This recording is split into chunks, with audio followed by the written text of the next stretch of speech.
I was sure I picked the perfect dress for that night when I looked at myself in the mirror and the brightest smile I had had in a while crept up to my face. The red gown hugged my body perfectly.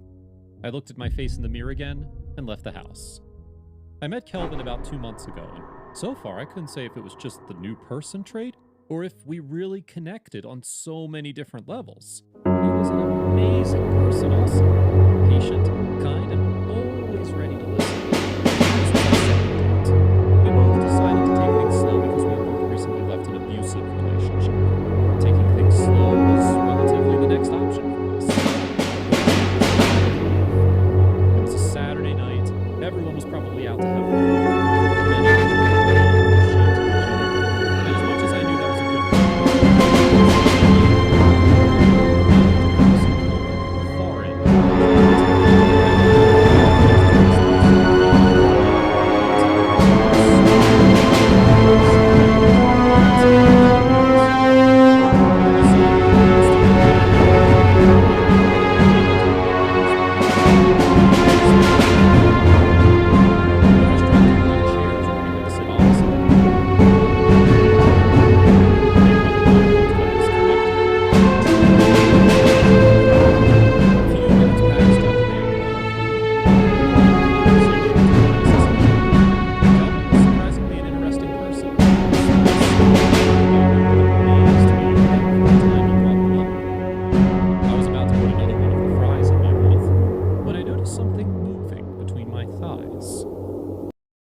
And ignored it, but it felt different the second time, and when I looked down, a pair of fingers were rubbing against my thighs. I looked up to see a pair of eyes that were full of lust. "What are you doing? We're in public. This is very wrong. You know that," I told him. "Natasha, just hold on, okay? We can do this anywhere," he said. I looked at him and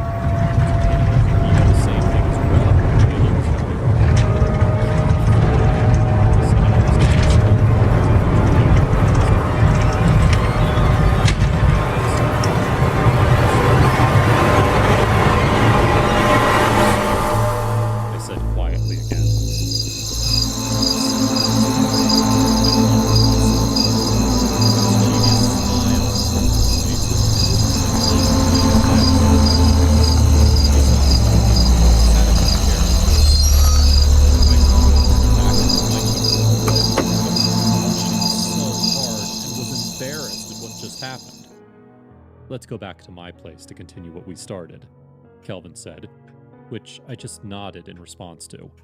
He winked at me before calling the waiter for the bill. When we got to his place, I was shocked as to how big and beautiful his place was. I had never been to a guy's house that was that organized. Everything was in place and exactly how they should be. The lights were also a good complement with the color that the house was painted with. The house also smelled like vanilla. Just like him, it was perfect. If this was not the perfect place to get intimate with someone, I didn't know what else could be called perfection. He pulled me closer to himself, and his lips found their way to my lips. Kissing him was like a dream. I didn't want it to stop. I pressed my lips harder against his.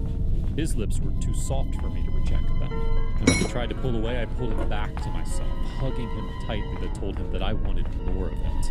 "I thought we were taking it slow," he asked. "This could be our definition of slow." I smiled sheepishly at him. He pulled me with him as he led me to another part of his house. The more we walked, the more I realized he probably had a thing for a perfect home. It was just too beautiful to ignore. He opened the door to what I guessed was his room. Before I could ask any questions, he pushed me to the bed. "Well, I like it," I said. He pulled off his clothes, leaving only his boxers on, and he lay beside me. I stared at the perfect body that was beside me. He just stood there, in all his perfectness and beauty. "Like what you see?" he asked. He must have noticed that I was staring at him. He was staring at me. He was perfect. He pulled closer to himself after all of my dress also. I saw them looking at me like a predator that was ready to devour its prey. "You're beautiful," he said. There was a knock on the door, and Kelvin and I frowned at each other before rushing to dress up. Kelvin opened the door and got shoved aside by Matthew, my ex-boyfriend. Only God knew how Matthew found me. He was always overprotective in the relationship and didn't give me the freedom of going out with people. "Matthew, like I said, it's over between us. Get out of here." He looked at me sternly before replying, "I'll never let you go that easy." He dropped the bag he was holding and ran out of the house. I was scared, so when I went to check what was in the bag, I saw a small device that looked like a clock, and it had a timer on its face, and it was counting down. My face blanched. I yelled at Kelvin to get out of the house, and I grabbed my clothes and rushed out, hoping Kelvin was right behind me. Just as I got to the street, an explosion rocked the house, and I got knocked flat on my face. I covered my head with my hands. Kelvin pulled me up, and we both turned to stare at the ruins of his house. As much as I liked Kelvin, I knew being with him was risky to him. I couldn't be safe till Matthew was locked behind bars. I let Kelvin hug me, and as he swore to me that he would keep me safe, tears fell from my face because I knew I had to leave him.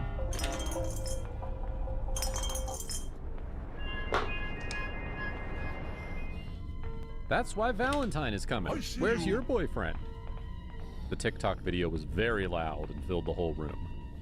I checked the time, and it was just 5 in the morning. I had many hours to rest because unlike many other people whom this day was very important to, Valentine's was probably always going to be one of my worst days.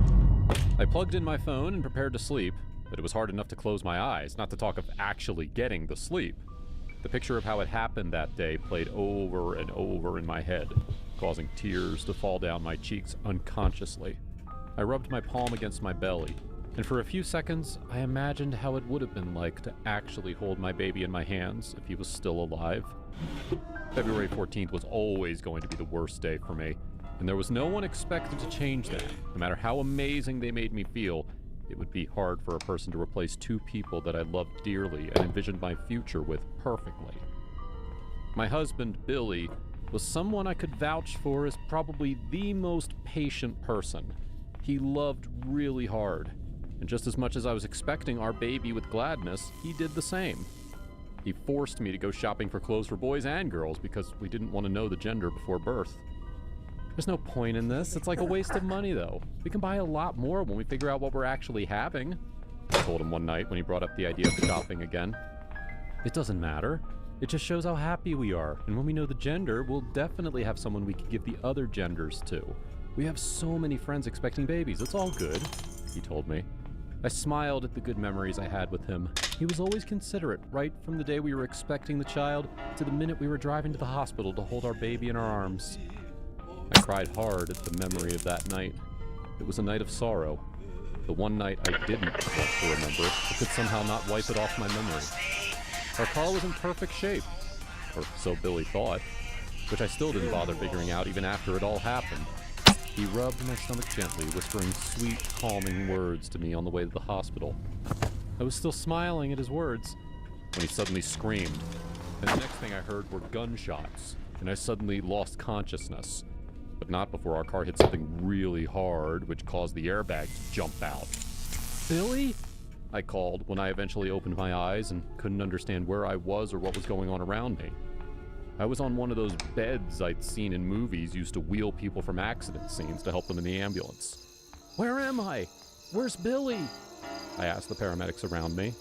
"Ma'am, take it easy. We will explain everything." That was the only thing they told me. "No, explain everything now!" I was still arguing with them when I suddenly noticed I was lighter. I looked around to see if I was on air, but there was nothing like that. I touched my body gently to be sure I was still alive. Until I got to my belly, I felt life almost sucked out of me. "Where's my baby?" I asked them gently and almost in tears. They took turns looking at each other and then back at me. Even though they'd said nothing, I could almost understand their silence. "We're sorry, ma'am. We tried to save them both. That was the last thing I heard her say before zoning out again. I turned to the other side of my bed as the tears increased. I hate Valentine's. This day is cursed, I said to myself before wiping my tears.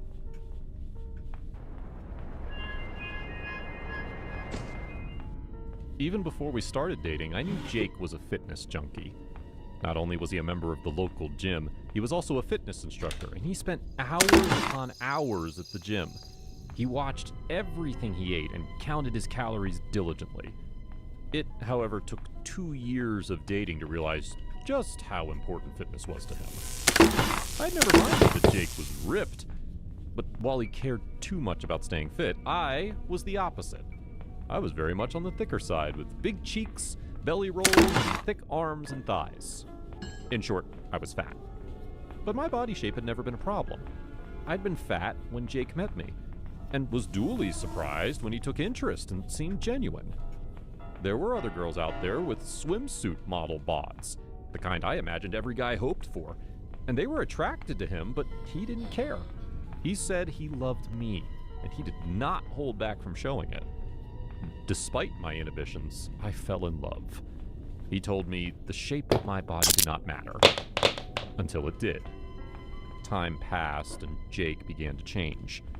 I caught him on several occasions looking at me with disgust when he thought I couldn't see him. The way he looked at me, I felt horrible. He began to make subtle jokes about my weight, but I ignored it. He loved me. I was sure he did.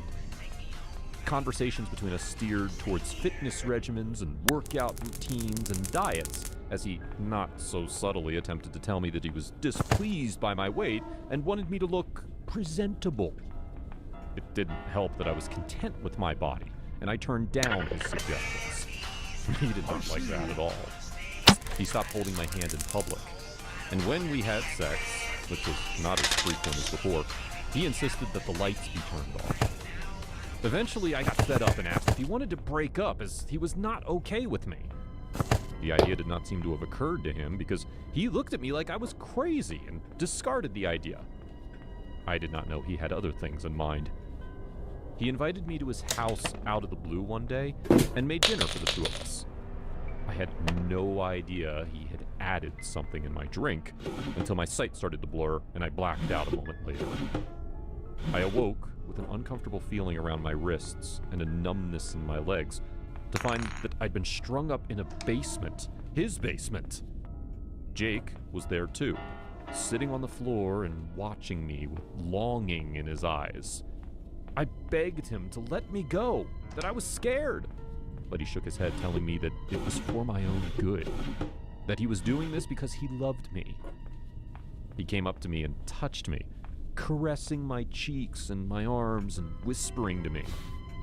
His voice was soft, his voice tender, even as he told me that he'd used my phone to tell everyone that would think to look for me that I'd taken it somewhere, and assured me that his alibis were ironclad.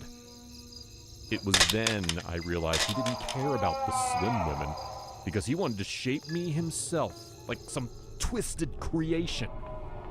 For weeks, he starved me, limiting me to one measly meal a day. When I complained, he whipped me. But when he was done, he sat with me, reassuring me that he did it because of love, and I'd be thankful eventually. Weeks turned to months, and I started to submit. I had lost a lot of weight.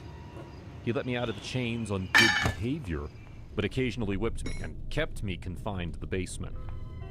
One day, he got careless, and I managed to grab hold of a fork when he wasn't looking. I caught him off guard later and rammed it into his neck. I didn't wait to see how much damage I'd caused. I ran away. The police found me out on the street, weak and cold, on the verge of collapsing, and I was taken to a hospital. But when they got back to Jake's house, he was gone, and there was no proof that his basement had been used to hold me hostage for months.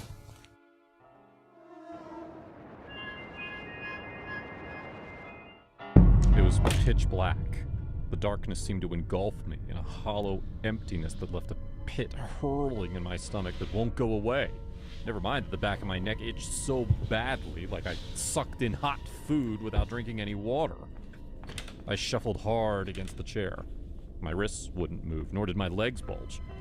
What the hell is going on? I pushed some more, trying to free myself, but still nothing. How did I end up here? I thought. And then it hit me. The previous day, assuming it had been only a day since I blacked out, I'd been waiting for the bus when I found an iPhone 13 Pro ringing beside me. The number was not saved. Worried, but I knew just how expensive it was, and if someone misplaced that phone, then they'd probably not be able to stop thinking about it. I picked up. Hello? Who's this? The voice asked from the other side of the line.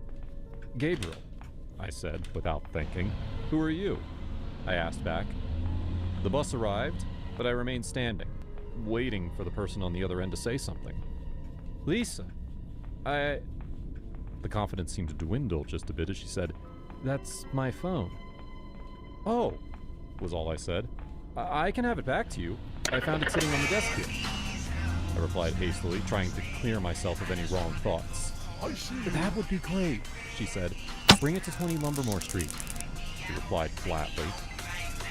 I peered through the darkness, trying to search for anything that showed me this was number 20 Lumbermore. There was nothing else, just this pitch blackness. Hello? I called out. Anyone here? My voice was broken, the walls echoing it back to me. Silence. I narrowed my gaze, trying to keep calm even though the bounds holding my wrists were now cutting into it. And still, the girl had... My legs quivered just a bit. This had to be some sort of a nightmare that I would awaken from, and we'd have a good laugh about it later when we're up for drinks. I thought to myself, but it was no nightmare. I could feel the pain of the tiny string tearing through my flesh now. The warmness of my crimson blood accompanied by the stinging of the flesh-cutting bound. Help! I shouted at the top of my voice. My voice echoed back. This time, birds chirped as though mocking my scream for help. I gathered myself again, trying to keep my cool, trying to find a way out of this, but there was no way out of this. I was here, and there was no getting out of it. I narrowed my gaze. The darkness fought back, knocking out my sense. I ruffled the chair. Wrong decision. I closed my eyes, this time panic surging through me. This was not some stupid drunk game. This was real. The girl. She invited me inside for a cup of coffee. I sipped it. There was a loud ringing. I squeezed my eyes shut and groaned from the pain. It took a few seconds before I realized the ringing was coming from my head. The lights flickered on. An ancient bulb hole dangling a glowing golden bulb at the top of the room. I was forced to squint at the new brightness, so keen on driving me mad if it didn't drive me blind in the first place. The door creaked above me, and someone emerged from above, stepping down into the woods that moaned with each step, accompanied by the minor catering of the tray in hand. Hello there, handsome, she said with an oddly bright smile that reached her eyes, making it look as though she were squinting. I recognized her almost instantly. She'd been the one who opened the door. Where am I? I shot back. She flinched, as though I scared her. Her eyes watered, and almost instantly she broke out into unsteady tears, her hands trembling badly, water pouring out of her eyes, and a heavy sob broke from her mouth. I opened my mouth to speak, but words deserted me. I could not believe my eyes. Something was fundamentally wrong with her. She wiped the tears from her eyes and sniffed. When she raised her head, there were no more sobs. The tears had completely dried out. And now, she was staring at me with gleaming eyes again, as though expectant. I opened my mouth, but words would not reach my lips. Even if they did, I had no idea what I wished to say. What on earth's going on here? I finally said. What is... She broke into another sob. You mean, you don't see I'm in love with you? She murmured, batting her tear-reddened eyes at me now. I shook my head in disbelief. A table walked towards me, crossing over until she was sitting straight on my thighs, face towards me. She raised my head to hers, pressed a kiss, and I pushed my head backward. She reached for me again, her lips pressing my neck with kisses, and back to my lips again. I fought to free myself from her, held back by the bounds. Why? Why? You don't love me, she said. I don't even know who you are, I screamed. She stared at me now, startled by my profession. Then she grabbed my neck, her fingers digging into my skin. I winced as the sharp fingers pierced into me. Look at me, she shouted. My eyes shot wide open, staring at her menacing gaze. She stared back with a vicious look, void of the equally manically teenage look she had earlier on. I'm sorry, I murmured to her. I just want to go home, I crooned, trying to ignore the blinding pain stabbing through my wrist and ankles. I don't want to hear you're sorry.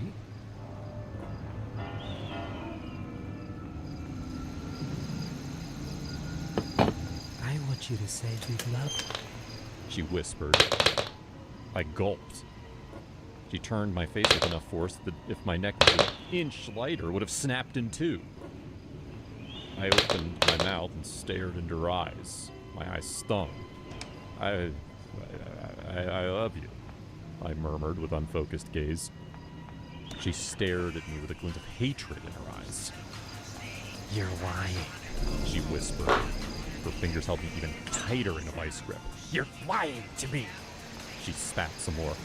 I'm not lying. I love you, I blurted frantically, but I was too late. She slammed the tray over to me in fury, the food pouring over everywhere, metal clattering to the ground. She reached the chair near me and in one move reached under it, pushing upward until I collided with the ground. The world around me swirled for a moment. Something cold touched my fingers and everything became black. I opened my eyes to the shallow light illuminating through the crack from the wooden wall. My chair, still down on the floor, the ropes to my wrist still piercing into my skin, and the same metallic feel on my hand.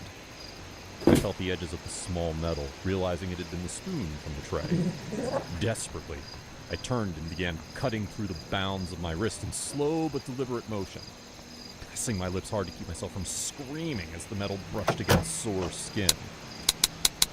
I had no idea how long passed. Only my fingers ached from pushing the spoon, but the bound finally came off. Quickly, I reached for my other hand, undid it, and then in the same hasty but careful movement to avoid tearing my injured skin, I freed my legs too. I climbed onto the stairs, pushing the door open. The house was quiet. I peered around, trying to catch a glance of her. My eyes reached the door, and with a quick dart, I made a run for it.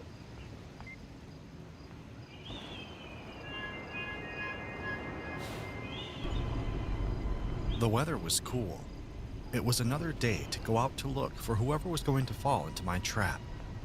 Everyone in town knew who I was and were running from me, which caused me to wear a lot of disguises, changing them each time I was going out to do something to prevent people from trying to capture me because they recognized the mask.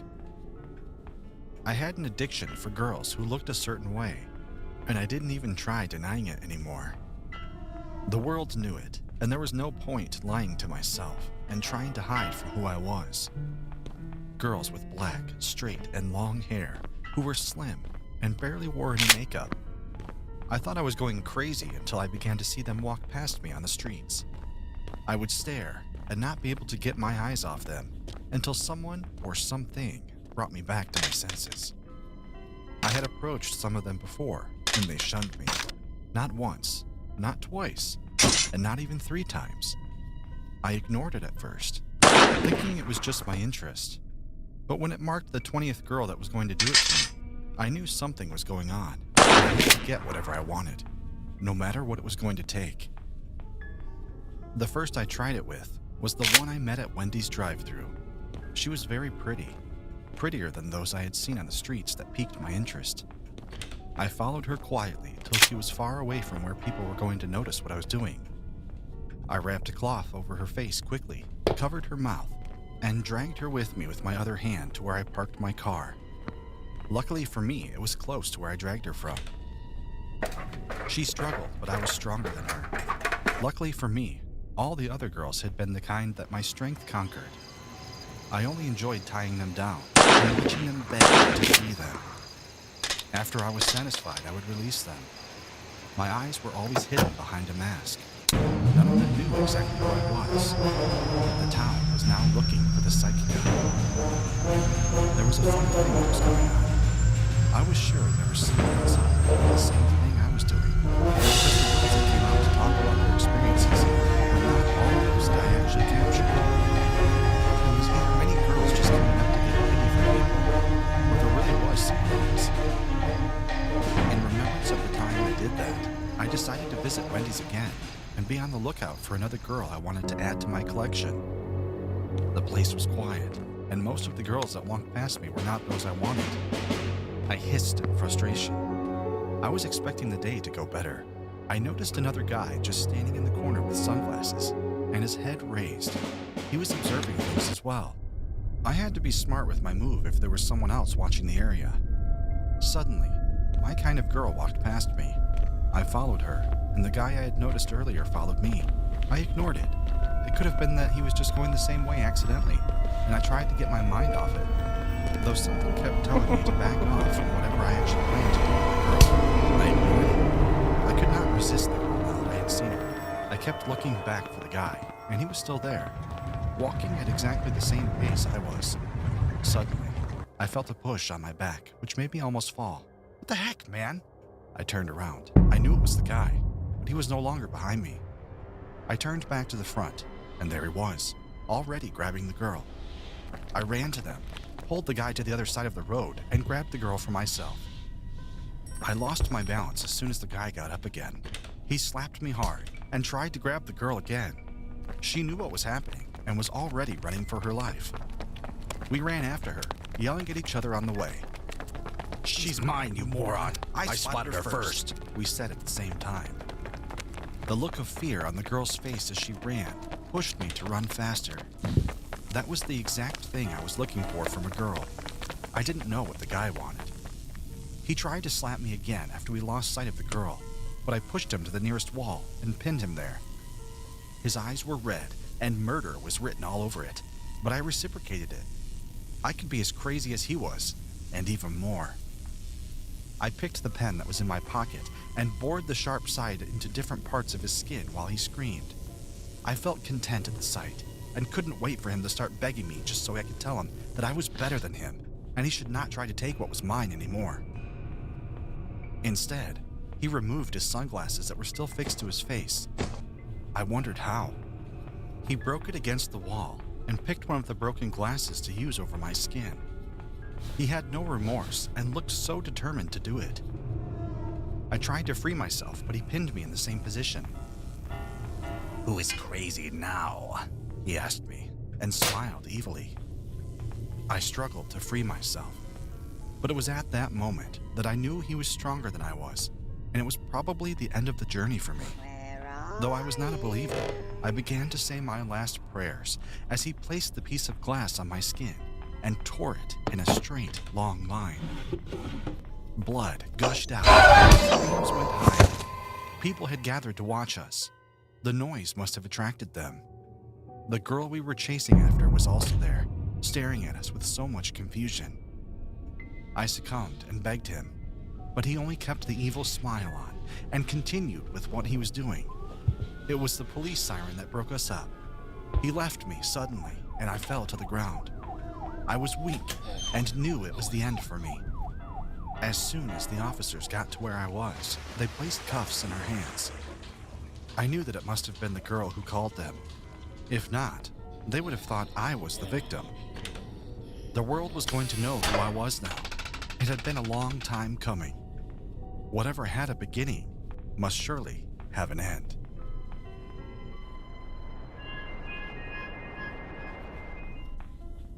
It took exactly 3 minutes for me to go from being the most beautiful girl in the neighborhood to the ugliest lady anyone ever met. Anytime I looked in the mirror or people flashed back for a second look at me in astonishment, memories flooded through my mind. and I almost felt like I would run mad sooner or later. It was a good thing that I always had my boyfriend with me. Without him, I'm sure it would have taken my life. A few years back, it didn't matter if people turned to take a second look at me. I relished in the fact that people enjoyed looking at my face, staring in disbelief at how beautiful I was. It made me proud of myself, and I flung my perfect skin and face for joy. It was no news that many people wanted to have some sort of relationship with me. Girls were jealous of me, and boys wanted me. Money, beauty, and brains were a hard combo for anyone to find, and I had it all. Nearly a dozen men asked me out every day, and going on dates was starting to irritate me. That was until I met Dan Fisher. I longed to go on a date with him. Maybe it was because of the competition. People rushed away from me to him, and for the first time, I saw a man whose style and beauty matched mine, and I knew I wanted him to be mine. The problem was, he didn't ask me out. He was never interested in me. My pride was hurt, my personality was affected, and eventually, my self-esteem would have shattered. But I couldn't give up just yet. I organized a party and invited the neighbors, Dan too. It was a good thing that I had rich parents. I was surprised when my mom told me that he accepted the invitation, and his family too would be coming to the party. Of course, I didn't plan the party in my name. I made up some excuse, and because my mom was so party inclined, it didn't take a lot of convincing for her to agree. It was all fine from the start. People gushing over our house and paintings and the beautiful interior decorations. My mom spent thousands of dollars every 3 months to change the look of the house. It was no wonder that everyone gasped every time they came there. Dan was one of the people to be wowed too. I saw when he entered, and every one of his reactions. My eyes were on him the whole time. It was his first time in our house anyway. One would have thought that my house would do enough convincing in the heart of Dan Fisher to long after me. But that wasn't the case. He still didn't want me. I knew because he ignored all my advances, and even the nice little comments I made when I passed by on his side on purpose. The more he ignored me, the more I wanted to know what he wanted. So I set a trap. I asked my best friend Mia to speak with Dan and know about his preferences. She did as I asked and went ahead to ask Dan about his preferences and why he didn't want me. The answer Mia brought back caught me off guard. Dan said he didn't make any advances because I was too pretty. It made no sense, and none of it added up. But I wasn't thinking logically about it. I was thinking about having Dan Fisher. It was at that moment that a little plan began to form in my head. A way for me to become less pretty and lovable by Dan. Suddenly, it didn't matter if I was a little less beautiful, as long as I got Dan. I took an excuse and instructed Mia to send Dan to the kitchen exactly 3 minutes from that time. She nodded and I disappeared into the kitchen, ready to carry out my plan. I turned on the gas and the electric cooker. The smell of gas saturated the air, and I could almost hear the clock tick.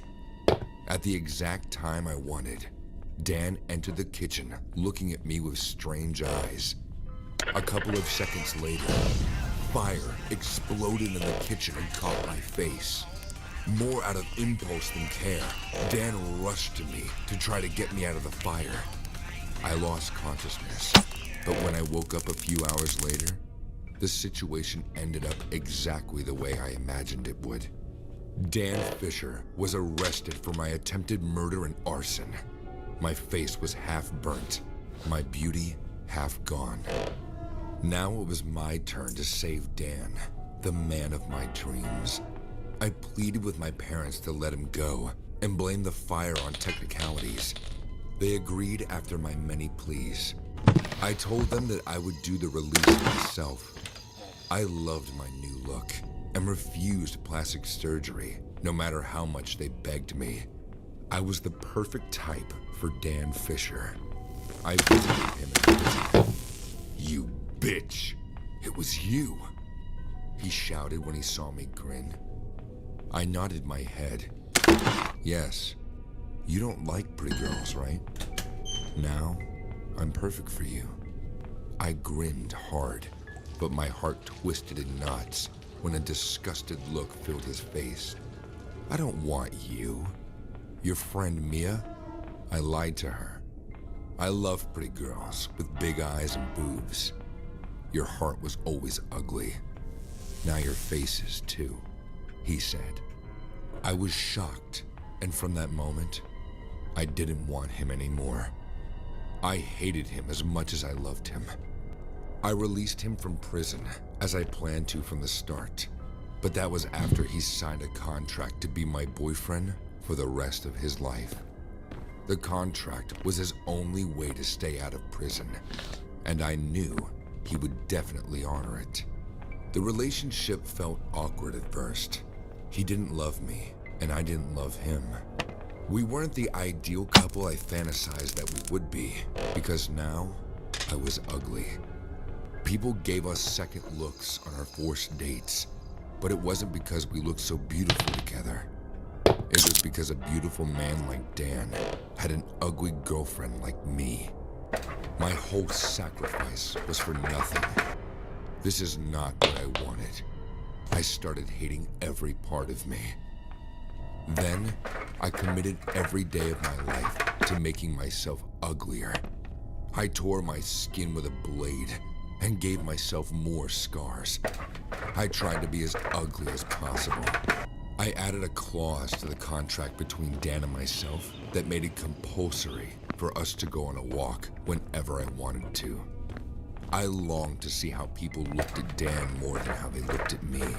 The look on people's faces when they see me might be traumatizing, but it was not as satisfying as the look on their face when they would stare at Dan in pity. My new face might be my stigma, but I was his stigma for life, a punishment for playing with my heart.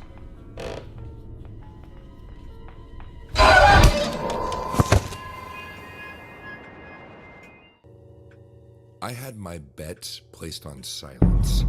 The tension in the air was palpable to the smell of the wind in the room that was stiff, clammy, and almost crude. I had a cigarette between my fingers, awkwardly twisting the butt ever so often as I imagined smokers would. I had placed it on my lips a couple times, and each time it left a moist char in my mouth. I loathed the aroma of it, but it was necessary for my appearance. I was in a bar after all. The men in there were loud, lewd, and intentionally provocative in more instances than I could care to count. I had maintained a defying silence, even after one of them had threatened to wash me in his glass of beer, a rather tall one, I might add. I had simply looked away from the man's face, memorizing his features in the dizzying atmosphere, and simpered. He was stout, standing no taller than 5 feet 9 inches. Perhaps it was this realization of his stature that made him compensate with an attitude towards a woman like me. Or maybe it was the fact that I was dressed, which is no excuse in any case, to deflect from my purpose. I had disguised my looks with a colorful wig. I had gone generously as far as I could with my lipstick. I had chosen a pink shirt that exposed my navel and a reddish skirt to match it. It suited my personality that I tried to channel, or so I thought. In any way, I didn't care too much for such things because I should have known better than the tight leather boots that I had chosen for the night that pinched terribly. The augury of terrible things to come was in the rowdiness of the crowd, and they had a lot to cheer about. It was Independence Eve, one of the times that most of the nation could all agree that we were indeed the greatest country on Earth, and the only night of my life when hell visited Earth at whim. I turned my eyes away from the intermittent cheers and stared at the whitest trail of smoke that snaked from the burning tobacco. It was almost time, and the pendulum in my head had started to swing back and forth between clarity and unrighteous thoughts. I steadied myself by gripping tightly to the edge of the table and took in long draws of breath. I had looked through the crowd once, and there he was, the same man who had threatened to wash me in his beer. The sickening realization rippled through me, and I was queasy from the smell of the cigarette. I lifted the butt of the cigarette to my mouth and took a long, drawn puff. I choked on the swirling sensations that ascended through my tight canal of mouth and into my nostrils. My left hand instinctively flew to my mouth, and I coughed lightly. I turned the cigarette and stuck the embers into the steel ashtray, watching it quench out noiselessly. But I exhaled the rest of the smoke and climbed down from the elevated bar stool. I took another furtive look at him and recognized the look in his eyes. I had grown all too familiar with it by this time in my life. I scrambled through the crowd as seductively as I could, and for every stride, I noticed his eyes on me. He was the chosen one, and I had no qualms with that. I had driven miles from my city just for that moment, and he had given it to me with no dent to my conscience. He stood up when I was by the door, and I sighed, flustered. I pushed the door from the bar open, and the late-night wind crashed against my face with a refreshing aroma of unshackling. I stared up at the morbid sky, the moon and the clouds engaging in a game of cloak and reveal. It was time. "Hey, bitch!" I heard his voice, a distinct granting noise traveling through the cool hours of midnight. I maintained my silence and kept on with my trek, luring him on. I perceived he followed me because the heat of the company trailed behind me. I did not want to turn around. It was unnecessary to startle him. He would come to me. And he did, just as I thought. He bode his time just as I imagined he would. He stole as stealthily as he could, trailing me out of the vehicle-lit road and off to the path alleyway that led to the other side of the building. I made a bend, and he suddenly picked up his pace, fearing that I would get away from him. I kept on my track, masked by the steady blackness that colored the alleyway. My breath was shaky, and I wished that I had a cigarette by me. For some reason, it had made me still, and now, without it, I was a wreck of nerves. I heard his footsteps when he made the turn as well, burning with lust perhaps, because his heaving breath betrayed his position even when his feet were light on the ground. I merged into the darkness and waited on him as he walked past me. "How did she get away?" He cussed in a long stream of annoyance. His words were slurred, heavy with an alcoholic drawl. I hesitated watching him. Just as he made his way past me, I emerged, slipping out of the darkness in which I had been the entire time with a knife to his neck. "Hello," I whispered, catching a glint of the knife as it reflected off the moon. All of my victims had been the same. Men driven out by lust for violence against women. My purpose was simple. Men who showed dangerous disposition to harmless women deserved to die. The last time I counted, the number stood at 15. "Hey, what are you doing?" He squealed in my grip. I wrapped my hands around his shoulders and locked him in. The coldness of his skin against my face was familiar.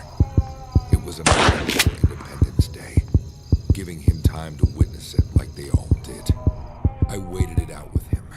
He didn't struggle. I sensed as the fear of death paralyzed him. His utmost horror was my delight, and I relished it. "Please don't kill me. I won't trouble you again." He pleaded as the sparks flew, and then the country was thrown into a frenzy of celebrations. It was too late. I drew the blade across his neck quickly, and his vessels of blood squirted.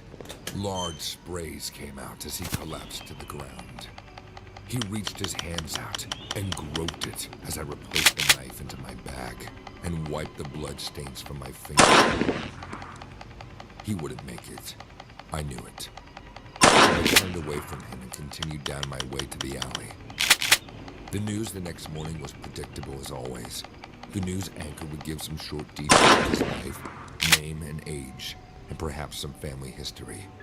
But most importantly, how he was now another victim of my blade dependency.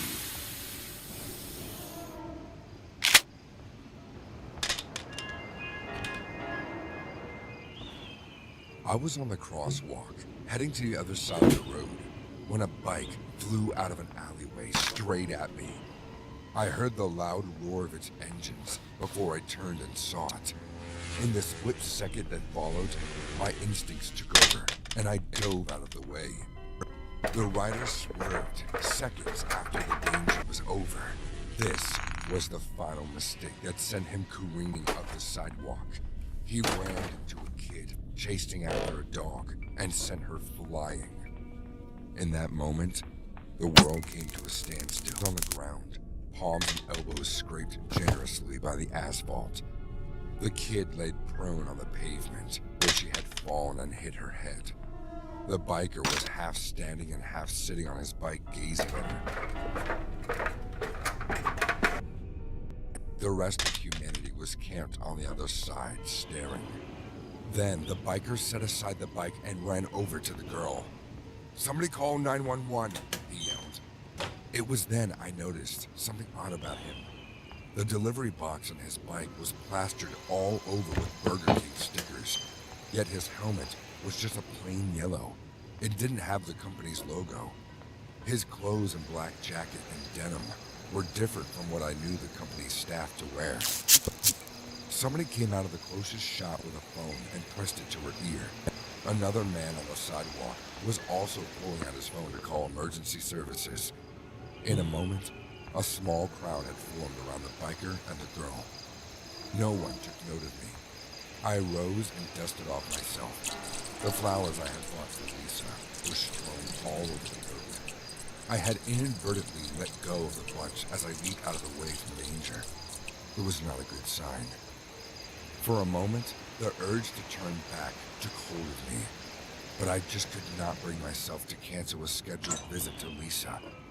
Lisa was a bundle of wonders, so good that I had been sneaking out to see her for 3 weeks now behind my girlfriend's back. I made the rest of the 2-minute walk to her home, imagining what new things she'd do to me in the privacy of her bedroom. The exciting possibilities between her legs that awaited me made my unease fade away. By the time I got to her home, my heart was racing. I knocked on the door and waited for a beat before her elder sister, Roberta, opened it. "You!" She snarled and grabbed me by the shirt. "What have you done to my sister?" This was a first for me. Lisa's sisters knew about us and had always been supportive of us. How could she not have been when I brought her Burger King takeaways on most of my visits? Surely Roberta's anger was not because I had visited without me today. "What are you talking about?" I asked her, completely stumped. She dragged me into the house, down the hallway and into the living room. Lisa and her other sister Isabel lay on the floor and on the sofa respectively, curled up in fetal positions. My heart lurched violently. "Lisa!" I pulled away from Roberta and ran over to where she was. "Are you all right?" Lisa rolled over to face me, and I gasped in horror. Her face was ashen with suffering, and beads of sweat crowned her brow.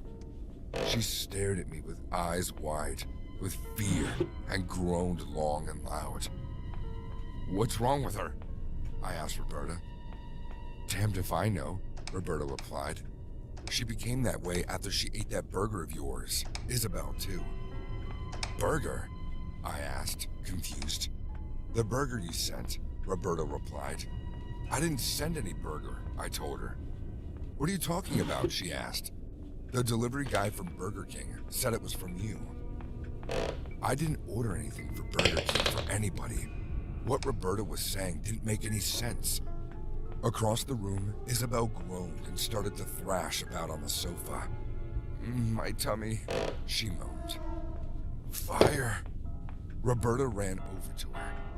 On the floor next to me, Lisa whimpered. She started to writhe and twist as if in an attempt to fold her body into many places. Then she began to heave. Lisa, talk to me.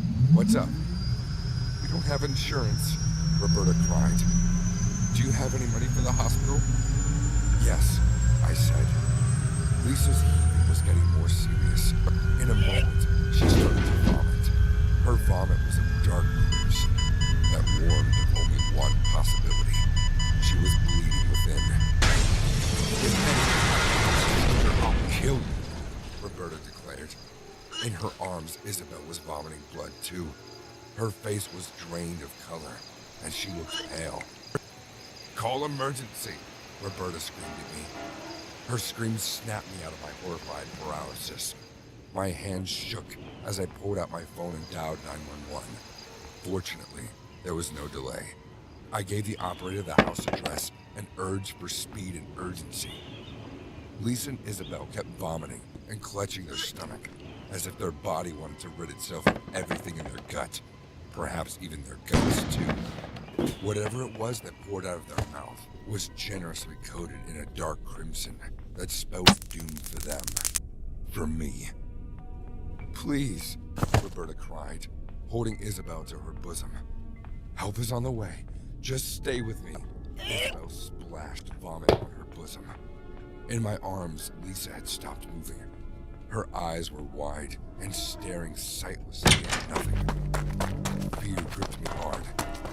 Lisa? I shook her gently, but she didn't move. Lisa! I tried again and got the same result. Roberta started to scream.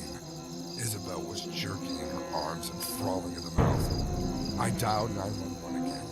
Just as I put the phone to my ears, Roberta came at me shrieking like a banshee. Get a fucking car!